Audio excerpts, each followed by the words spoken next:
salaamaaleykum mbokk Nouvelle Vision TV 313 ñu ngi leen nuyu seen émission waxtaan seen émission waxtaan ni ñu koy defee saa su ne xew-xew jamono dégg ngeen li fi xew ñii ñi ngi naan ay audio fii kii nee na am naa ko fii kii nee na amu ko fii Adji Sarr it mi ngi wax fële waaye lépp lu mu ci mën a doon ñun sénégalais yu dëgg lañ bëgg xam gis nga waxoon naa ko ci sama benn vidéo lu dul dëgg du yàgg ku ci wax lu dul dëgg rek ci ñoom ñooñu xam nga benn bés mas naa fee def waxtaan ci MC Niass man leen na xool àqulaa taalam ak waajuram bu fi waajuram nekkoon tey nii muy doxe nii du ko doxee parce que waajuram ku ñu respecté la ku ñu jox cër la kilifa nag boo bëggee ñu jox la cër da ngay xam fi ngay yem kilifa warta nettali kilifa warta wax lu yoonam nekkut surtout nag ci yu mel nii ak li yàlla wax ci mandute ci njaalo yow nga ne diw sa taalibe la maa ngi dégg tey rek am ku naan sa coro la woon duñ ko nëbb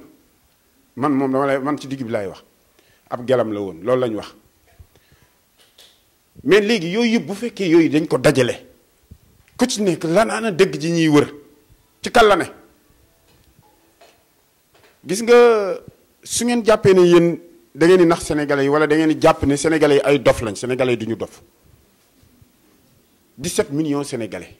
ngeen bëgg leen jàpp ne ay dof lañ toog ci seen i télé toog ci bëgg seen buzz wala seen YouTube pour am ay nit yu leen déglu pour ay vie ngeen taxaw di nax sénégalais yi naxu leen sénégalais yi seen bopp ngeen nax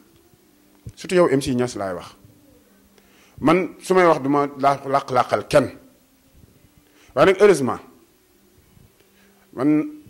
du souvent nit ñi dañ naan kii kan la gëm ak ku mu àndal ànduma kenn yàlla laa àndal ak yonent bi mais du kenn ku ma gëm ci ñooñu parce que nit kilifa dafa war a responsable chaque jour ma wax ko kilifa dafa war a responsable wax fi nga war a waxe xam li nga war a wax te it am na yenn yoo xam ne kenn warul la ci dégg surtout nag audio fii te ne fee nee nañ diw nee nañ ki nekk ñu jiiñ ko ci nekk dañ cee laale xanaa man de ndaw si tey bu ma doon ku koy jugé dama naan fekkee loolu yëpp am na xanaa ab caga la rek comme mook caga yi nekk ci mbedd yi ñoo yam c'est vrai caga yi yor carte